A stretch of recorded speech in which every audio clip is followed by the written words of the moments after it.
All right, so the second project that Chat has advised that I do is this conversational chatbot.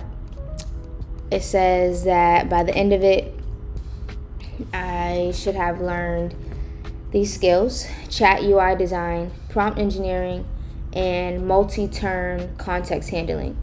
So basically, when I say something to this chatbot, it should give me a response as if we're having a conversation. I created the V app, I ran npm install, and then I asked Chat to give me like a starter UI, starter code for the UI because I did not want to do all that. So this is what it gave me.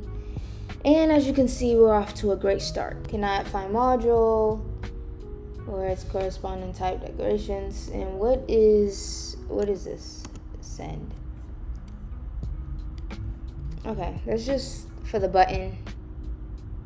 I don't really need it. I can just have a button that says send, right? So I'm just gonna say send for right now. So that should do the trick. And as you just saw, it's a tab, like it was gonna delete it for me. So I'm using Cursor for my IDE. I've used it before. I enjoy it. I like it. All right, so I got rid of that, and now I'm going to run npm and run server. And okay, good. All right.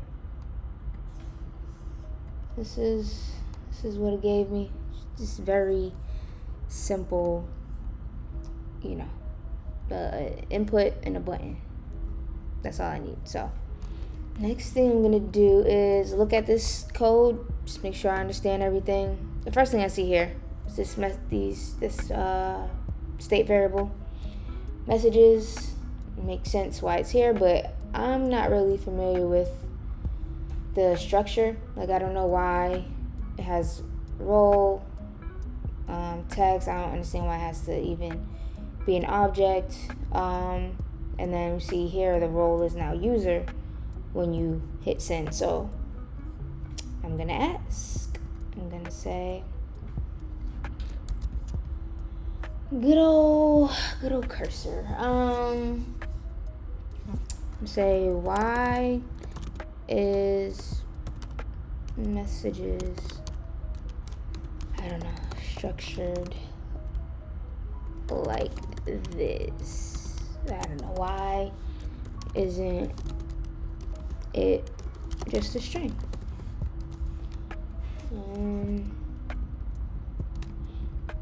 And what is role?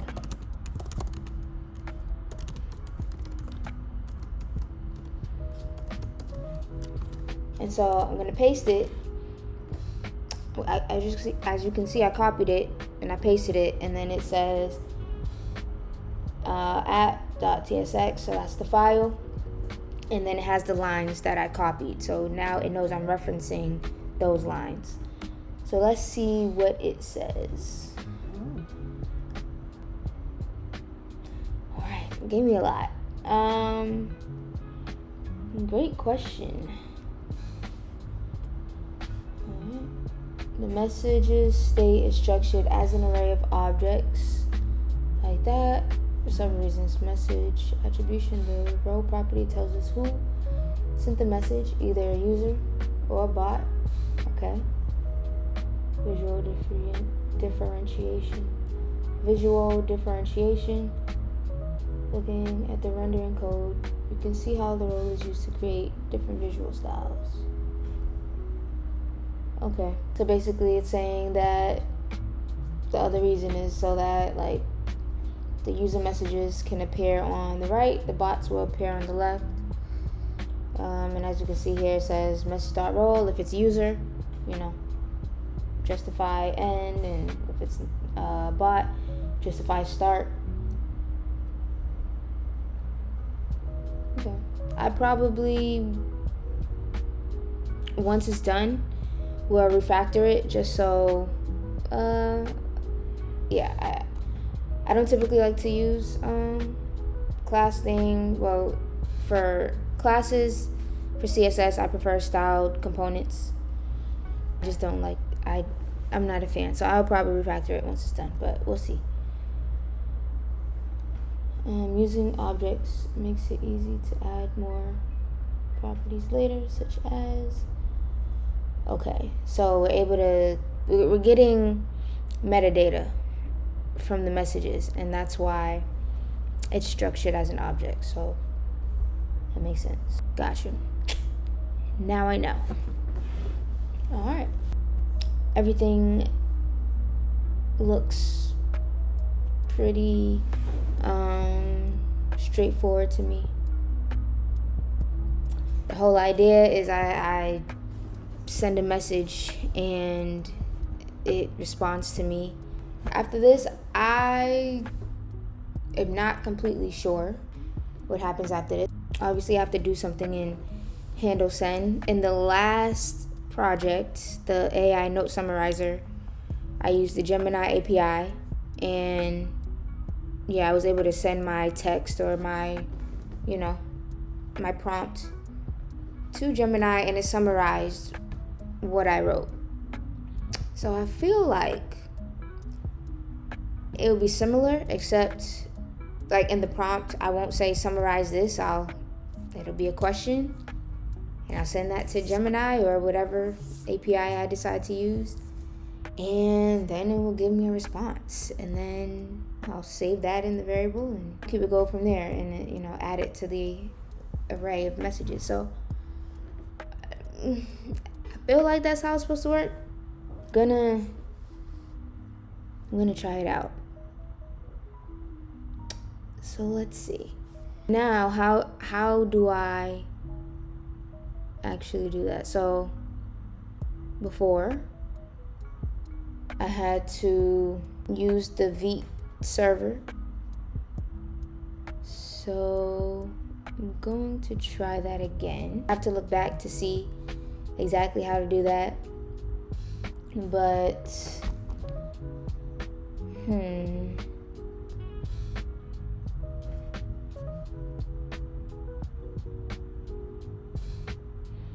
actually, I mean, why not just ask if I'm on the right track, if I'm thinking about it correctly.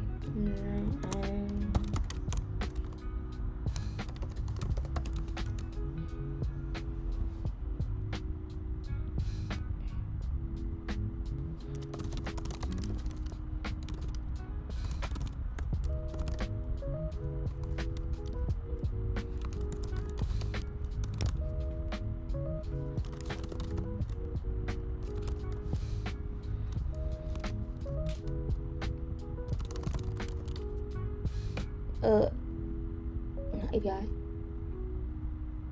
I sent. I wrote. Gemini API to summarize my notes.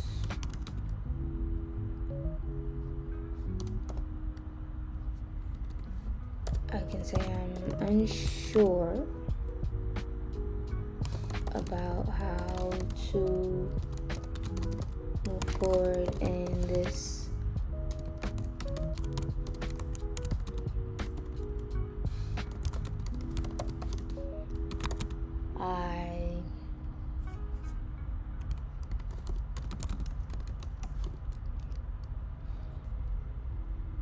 similar to the AI note summarizer. I write a prompt in Gemini, and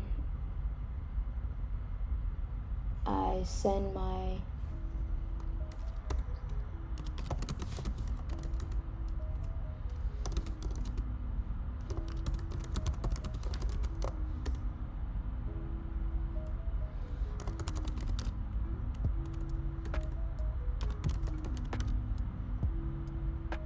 prompt to Gemini. I send my prompt to Gemini and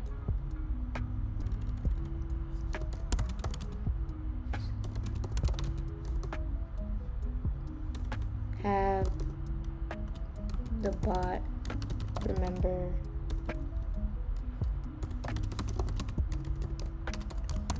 the conversation. So I said, in my last project, I made an AI note summarizer. I wrote a note and used Gemini to summarize the notes. I'm unsure how to move forward in this conversational chatbot project. Would it be similar to the AI note summarizer? I send my prompt to Gemini, save that in the responses in the response. Save that response in the messages array. The goal is to have the bot remember the conversation. So let's see. Don't give me. I need to tell like. Don't give me the code. Maybe I need that right now. Your conversation chatbot will be similar to your AI note summarizer in that you send prompts to the Gemini API, but there are some key differences. Let me break this down. Similarities: you'll send user input as a prompt. You'll receive and display the AI response. Okay, makes sense. Key differences: unlike a note summarizer that processes individual notes, a chatbot needs to maintain conversation history. So it can remember what was said earlier, reference previous topics, message structure. You're correct that you'll save the Gemini response in the messages array. The flow would be user types message, and then add to messages with the role user, send conversation, and then add to messages with role bot. Okay. API call pattern. Instead of sending just the current note, you send the entire conversation. Okay. Implementation strategy. Here's how you can modify your current code. So add Gemini API integration, add bot response to state. Add loading states while waiting for API response. Would you like me to help you implement this? I can show you how to set up the Gemini API call. Add proper error handling and loading states. Structure the conversation. Context. What specific part would you like to start with? Okay. So it's telling me that the first step is to add Gemini API integration. Let's start there. I know for the note summarizer I had this file, and this is where like the call, the server was implemented. So I'm gonna refer back to that. I have the code that I used for the AI note summarizer, and I'm just gonna paste it. I don't really see the need to like type it all out, to be honest with you. So I'm gonna do this, and yes, we have a bunch, or not a bunch, but we have some errors. So let's see if Cursor can get rid of these errors.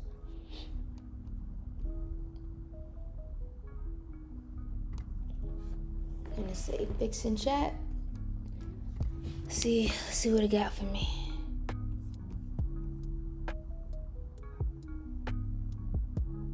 Okay. Yes, you may.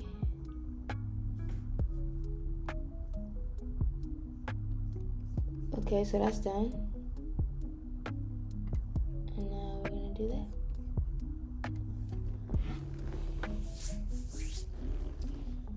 Yes.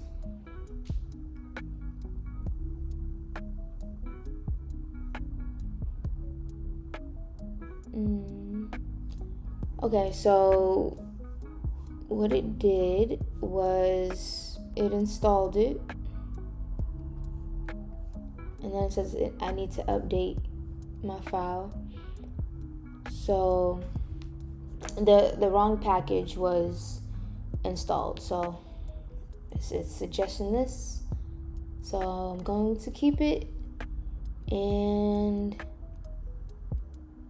okay, and now it just says that, and I don't need to say API key. Just pass in the Gemini API key. All right, I'll do that. But we still have errors. Parameter chunk implicitly has any type.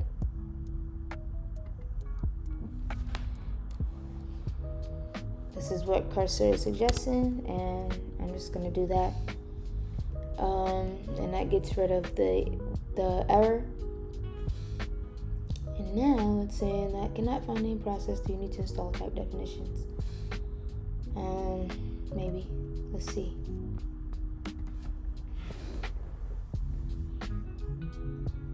The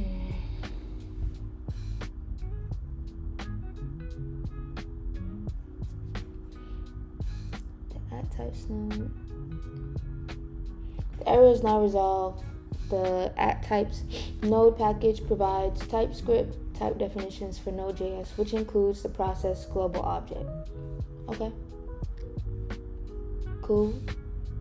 And now we have models does not exist on type Google Generative AI. Okay, so instead of this, they have the model AI.get generative model, and it passes in that model, and then I get the result. I await it, and model.generate content text, and this gives me the result from Gemini. So okay, sure. And then it changed the result response.text. Okay, I'm gonna trust you. I don't really have a choice. All right.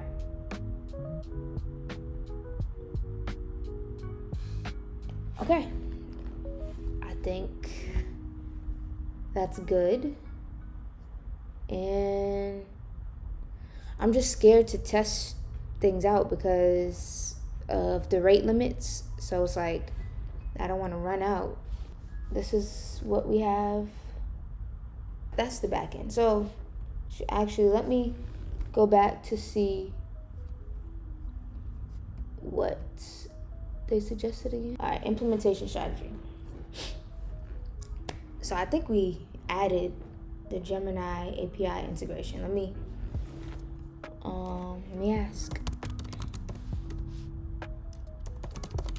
Based on the implementation strategy,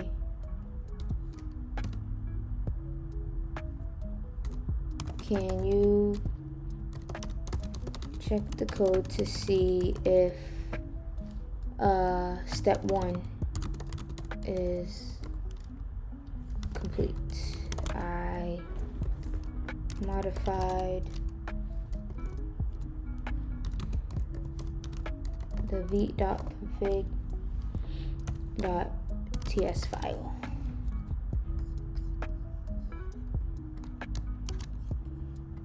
Alright, it's partially complete, but needs some adjustments for the conversational chatbot. I thought I had it. Alright, what does it say? It says Gemini API integration is set up in v.config.ts. All necessary packages are installed. All API endpoint structure is in place. Actually, speaking of that, I have API summarized here. I don't think I want to call it that because we're not summarizing. So I'm going to call it conversational chatbot. Sure. Yeah. Thanks for that. So we're gonna call it. We want things to be named intuitively. We want everything to make sense. So let me see if I have any other references to summarizing. I think that's good. I do not have anything in my .env file. So that I will have to add. Yeah, I'm not gonna worry about that at this moment. I'm gonna see what else Cursor said. So what needs to be modified? The current API endpoint is designed for summarization. Oh, I did it. I got that before I read that. So yes, change the endpoint name to API chat. Okay, I could do that. Yeah, that's probably better. API chat. Cause I wanted something short. Like conversational chatbot is just like a mouthful. All right. So, okay, change that. Modify the request response structure to handle conversation context. Update the prompt structure to send full conversation history instead of just text. So it says the endpoint expects text but should expect messages in the conversation history. So let's go look at that. Return summary but should return message. Why am I not seeing? Let's see. Okay, gotcha.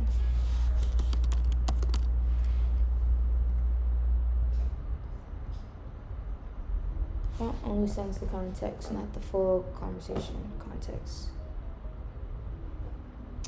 Would you like me to help you modify the Vite config to this would complete step 1 and make it ready for step 2.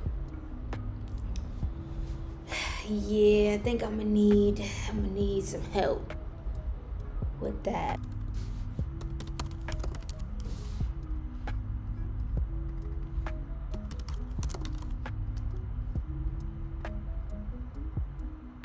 I think that's what it means. Okay, well I made all the changes that I think make sense and that it's looking for. I'm a phone a friend. I'm stumped. So I'm gonna say yes. Yes. Help assist out. Yes. Help me out. Please. Help me out, please. And you gotta say please.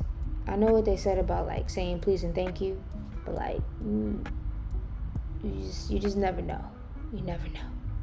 So you gotta be nice to these robots.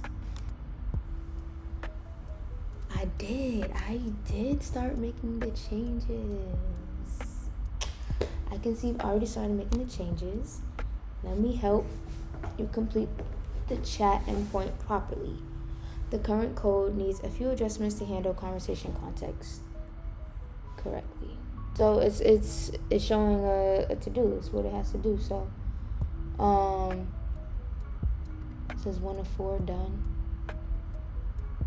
Fix chat endpoint to properly format conversation context for Gemini API. So let's see what it did. Format conversation history for Gemini. So conversation history. We have the messages, and then we're gonna map those messages. And if the role is user, then human. Okay.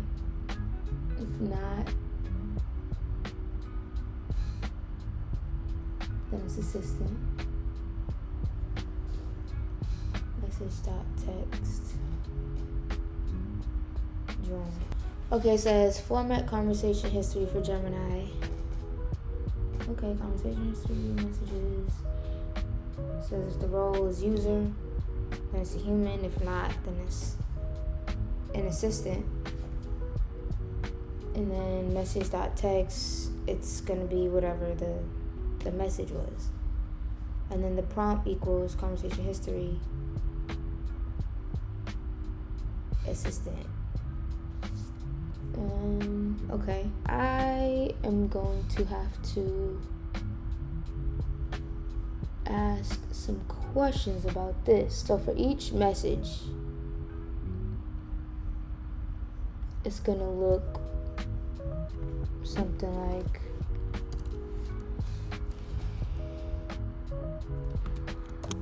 human,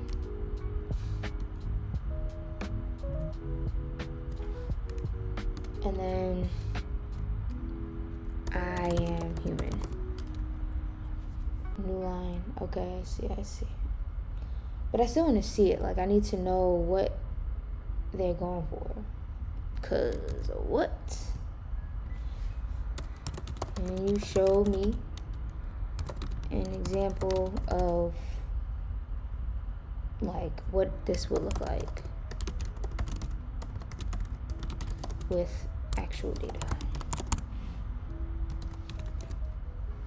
An example conversation flow. Let's say a user has this conversation.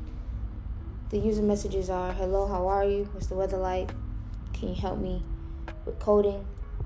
And the bot responds, I'm doing great, and I have access to real time weather data. Of course, I'll have to help you with coding, so forth and so forth.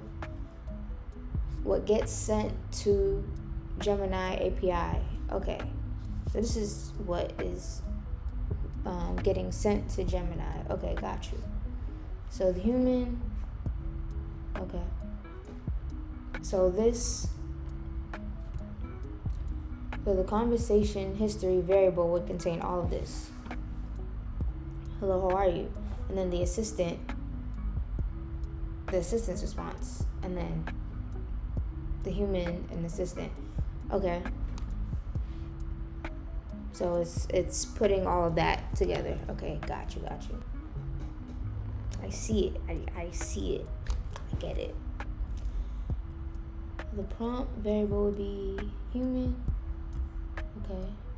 How this format works: clear role separation, human assistant, which makes it clear who said what. Conversation context: Gemini can see the entire conversation history. Proper prompting, ending with assistant, tells Gemini it's their turn to respond. Okay, because I was like, why are you ending it like that? Okay, got it. Gemini can see the entire conversation history. Okay, memory. The bot remembers everything that was said before. This is why a chatbot can maintain context and have natural conversations. Gemini sees the full conversation history, not just the current message. Okay, heard you, right? But why are we using human and assistant, but in the front end, we're using user and bot? Like, should those be consistent? I gotta know. Okay. Got you. But here we're using human and assistant.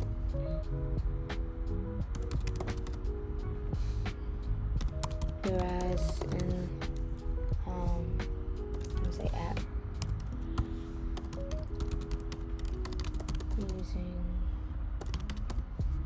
user and bot for the roles. Should these be consistent? Great catch. You're absolutely right. There's an inconsistency between the role names. I don't know why I love when it says great catch. It's like, you ever been in class and your teacher is like, oh, that's a great question. And it's like, oh my God, thank you. Let me fix this to make them consistent. Looking at the code, app uses user and bot, V uses human and assistant. Let's make them consistent by updating the V and the app file to match. Wait, I see the issue. The code is actually already correct. Let me explain. Okay, let's see. Current implementation is actually correct. The current code in V is doing the right thing. So then why would you say alright, so this code reads the role from your app. Oh, it does. That's true. But like, why not have it be consistent? Anyway, reads the role from your app, which uses user, converts them to the format Gemini expects. Okay, that's what I was wondering. Like, is it something that Gemini expects? That answers my question. Why is this conversion necessary? App uses user and bot because that's what makes sense in your UI. Gemini API expects human and assistant in the conversation format. Conversion happens in the backend, so your front end can use whatever role names make sense. Gotcha.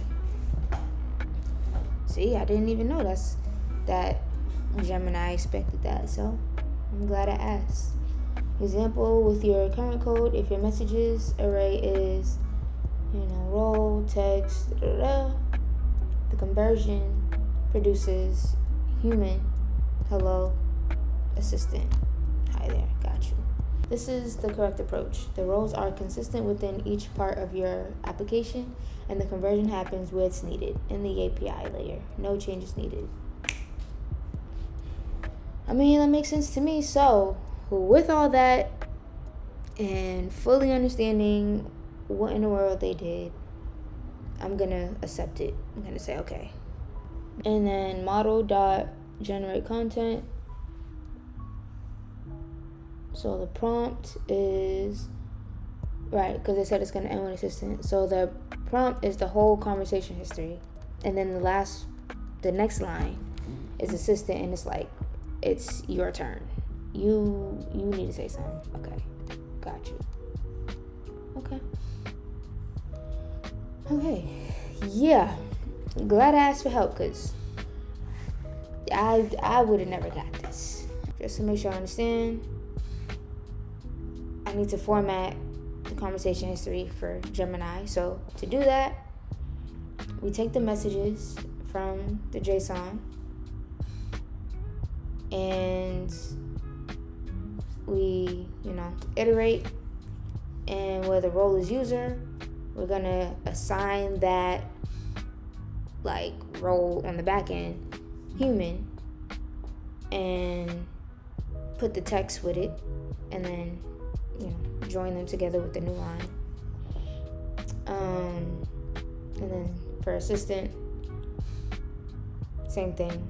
Well, if the role is bot, then it's gonna get the role of assistant in the back end with the text. Okay, and then the prompt is all of that, then a new line, assistant, and it's like, I'm waiting for you to respond. And then the AI, we use Google Generative AI, pass in our API key, which I still need to generate.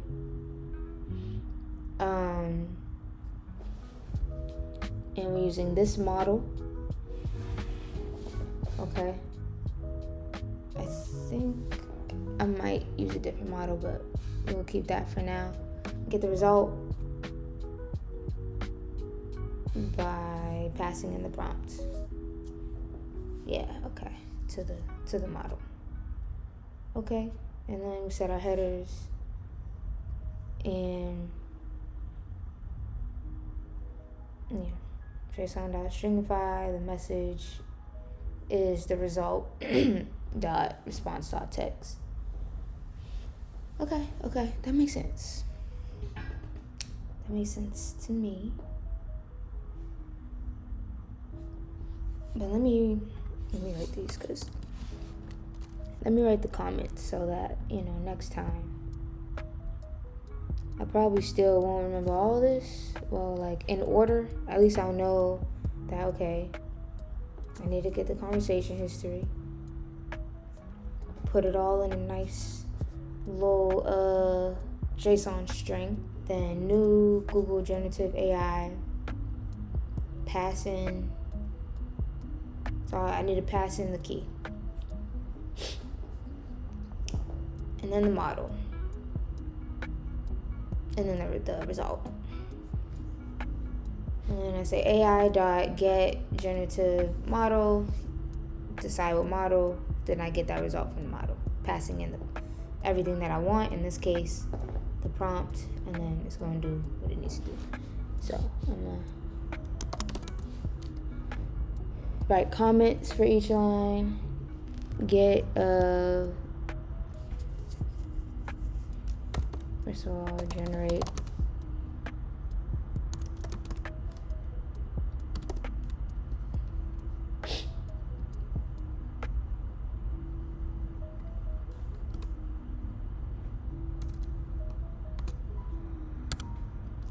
use the model, what they said, and then yeah, generate content, generate API key model. And this is why I love Cursor, because it gets me. It really does get me. I haven't really used any other like IDE similar to Cursor. Definitely want to experiment with some other ones, so but for now, Cursor is gonna get the job done. Okay, so we're done with this file. Well, for now, whatever. So now it also made changes in app. Yes, we do need to keep track of when it's loading. Yeah, that makes sense. Const user message equals input dot trim. Okay.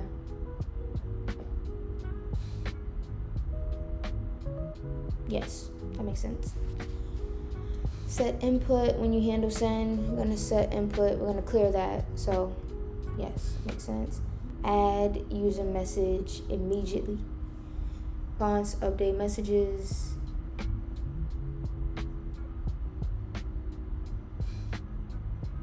Yeah,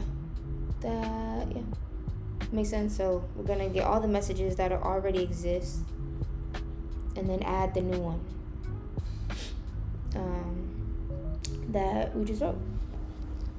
We're going to set messages to updated messages, which is all the ones that already existed, plus this new one. Put those together. Set loading is now true. And so it deleted add user messages, set messages. Okay. And now we're going to make this call, make this post request to API chat. And that's because that's what we called it. In the config file, add the headers. In the body, json.stringify messages, which will have the value of updated messages. That makes sense. And then, so we have body, json.stringify messages, and then that's why in here, right here. That's why here we're able to say messages, like we're able to get the messages from the body of the JSON, because we say that the body here in the request is going to be called messages. So that makes sense to me. If the response is not okay, if something is wrong with the response, throw an error. Okay. Otherwise, the data is going to be the response.json. Yeah. And then add bot response. Got it, because the data is now going to consist of the response that that Gemini gave. So now we're going to set messages to updated messages. And I'm going to set the role to bot, and then the text is going to be whatever message the data gets back.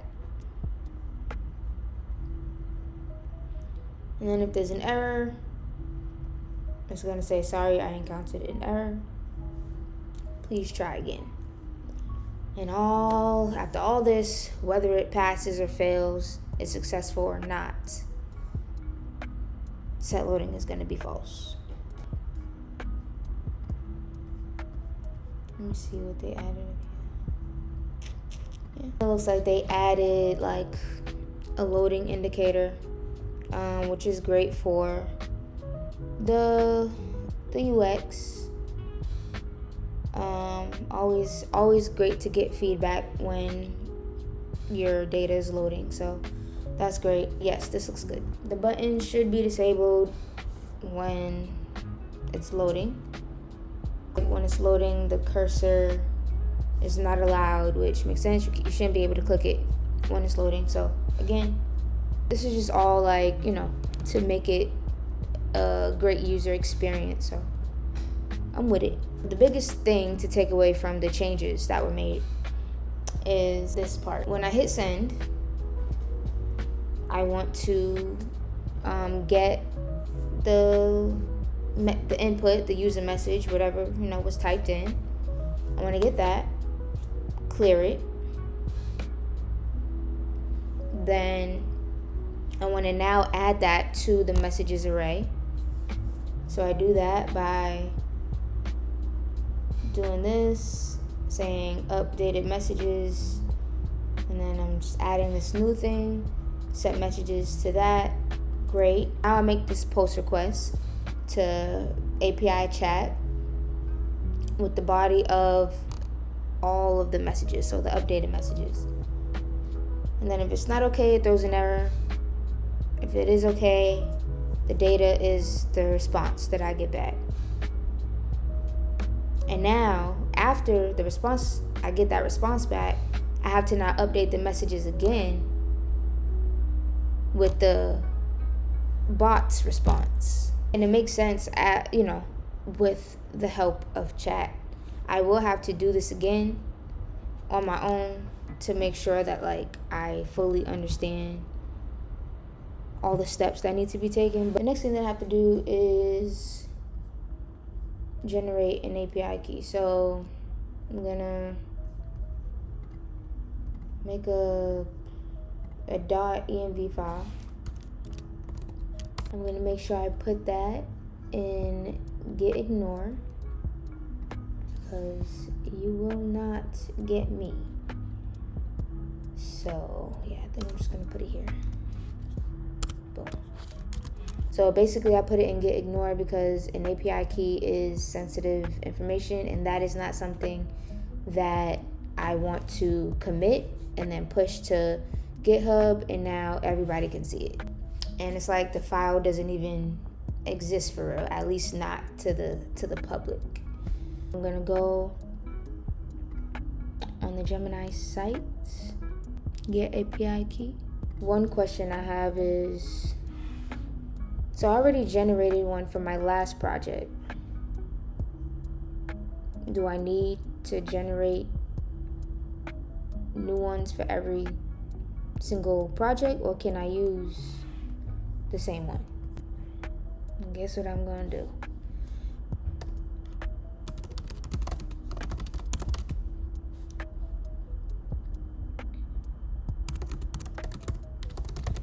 I need to generate an API key for Gemini.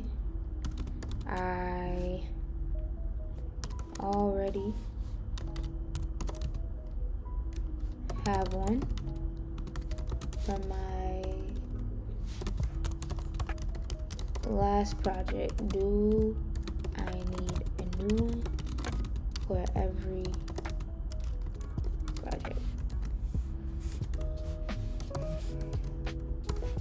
It says no, you don't need a new API key for every project. You can reuse the same Gemini API key across multiple projects. Bet. Reusing your existing API key, since you already have your Gemini API key from your Note Summarizer project, you can use the same one here. Just create a .env file. Done. Add your existing API key to it. One key per Google account. Reuse across projects. You can use the same key. Rate limits. Your key has usage limits, but they're generous for development. Keep it in .env files. Never commit to Git. So I already, let me just skip that. Right? So what I learned from my last project, was that you have to put Vite in front of your environment variables. So yeah, let me copy that again, and I'm gonna blur that out. But yes, this is my .env, and yeah, that should do the trick. But as you can see here, it says Gemini API key, so I have to update that. So I do that, and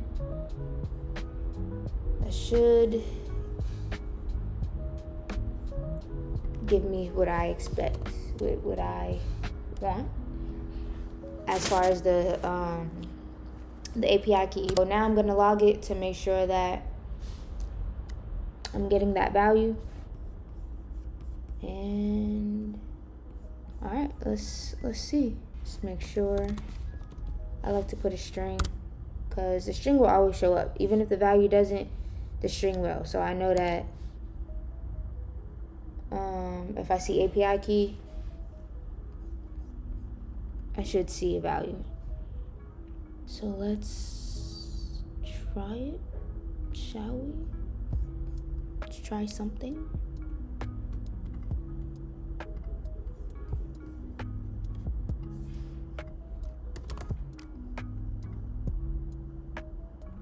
Okay. Oh. Okay, well, it worked. And yeah, I see the API key value. I got a response. Okay. How's your day? How's your day going?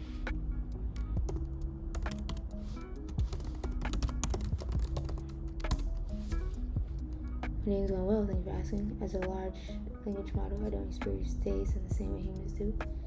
But I've been busy processing information and assisting many users like you. How's yours? Thank you for asking.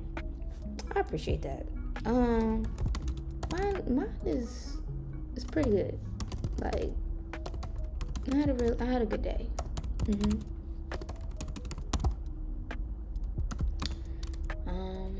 I'm getting to know you. So, know you, and that's been really cool. So,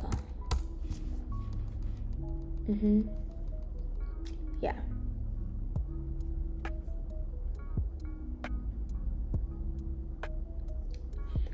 Oh, I have a lot of questions about AI, but we don't need to get into all that right now.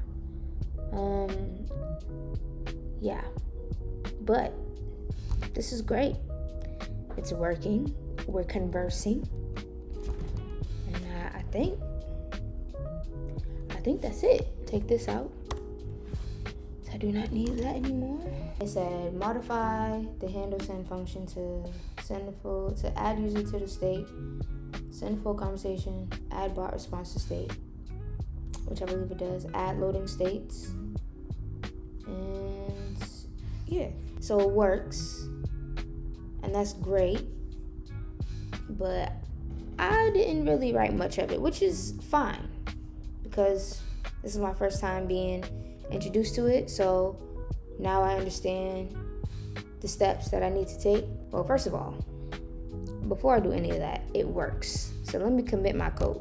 What I should have did at first was once I initialized Git and ran npm install, should have committed that and had that as main, made a new branch, then worked on it.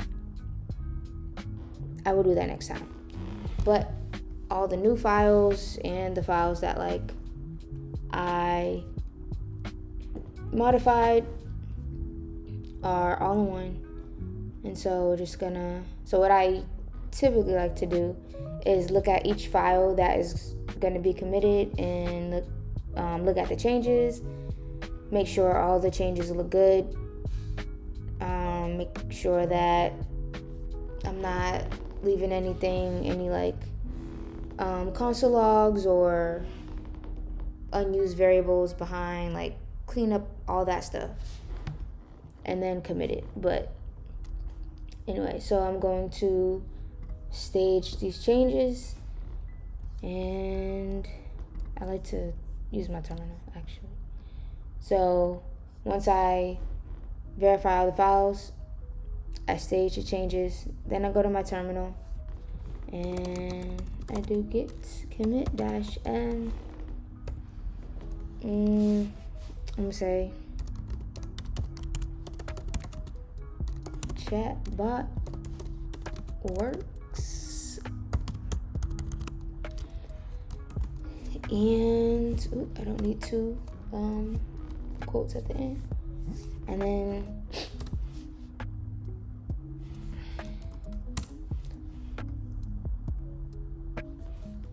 all right, what does it say?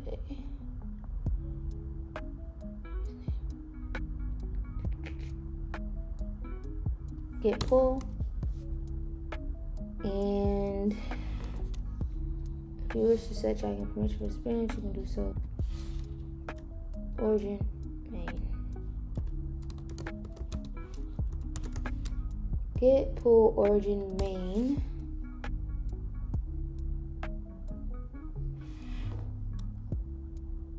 Okay, so now I got a merge conflict.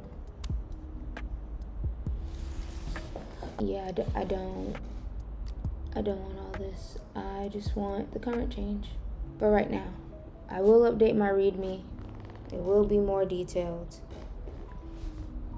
But right now, that's all it's gonna have. I'm gonna do get rebase. Continue. Boom. Cause what? Okay. Get push.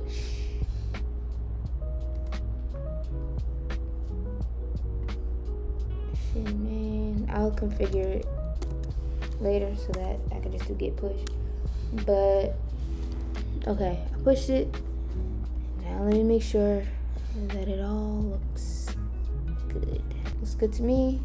My next line of business for my AI note summarizer and for my conversational chatbot, I want to update the README. That's not something I want to neglect or just brush past because the documentation is as important as, the code and letting people know how everything works. So I will update that next. Well, it's the README, and I want to do this again, but using less ChatGPT.